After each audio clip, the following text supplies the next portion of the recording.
तो खेल के मैदान में भी लगातार राजनीति उतर रही है और इस बार ऑस्ट्रेलियन ओपन टेनिस भी इससे अछूता नहीं रहा है। रूस और यूक्रेन की युद्ध की आग अब ऑस्ट्रेलियन ओपन टेनिस के कोर्ट पे भी आ चुकी है और इस बार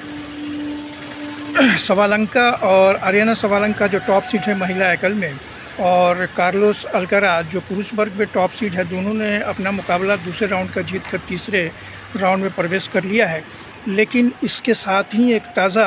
विवाद भी उभर कर सामने आया है जब यूक्रेन के खिलाड़ी ओलेक्जेंड्रा ओलेनिकोवा ने कहा है कि इस टूर्नामेंट में, बल्कि किसी भी टेनिस टूर्नामेंट में रूस और बेलारूस के खिलाड़ियों को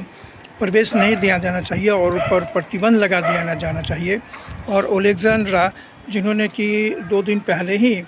ऑस्ट्रेलियन ओपन में पहला राउंड का मैच जीता था और पिछली विजेता अमेरिका की मेडिसन कीज जो इस बार 9वीं सीड है से सीधे सेटों में हार गई थी और अपना ग्रैंड स्लैम डेब्यू भी किया था ओलेक्जेंड्रा ने, उसने अब कहा है कि बेलारूस और रूस के खिलाड़ियों को किसी भी टेनिस टूर्नामेंट में भाग लेने से प्रतिबंधित कर दिया जाए। और आप जानते हैं कि उनका इशारा आरियाना सवालेंका जो टॉप सीड खिलाड़ी है उनके ऊपर है और अन्य खिलाड़ियों पर, रूसी खिलाड़ियों पर भी है, क्योंकि रूस और यूक्रेन में जो युद्ध चल रहा है उसमें यूक्रेन के खिलाड़ी लगातार ये मांग करते रहे हैं। अब ओलेक्जेंड्रा ने मांग की है, जिनके पिता इस समय रूस यूक्रेन वार में यूक्रेन की ओर से सीमा पर तैनात है। मैच के बाद जो मैच हारी थी ओलेक्जेंड्रा, उसके बाद उन्होंने अपने टी शर्ट पर भी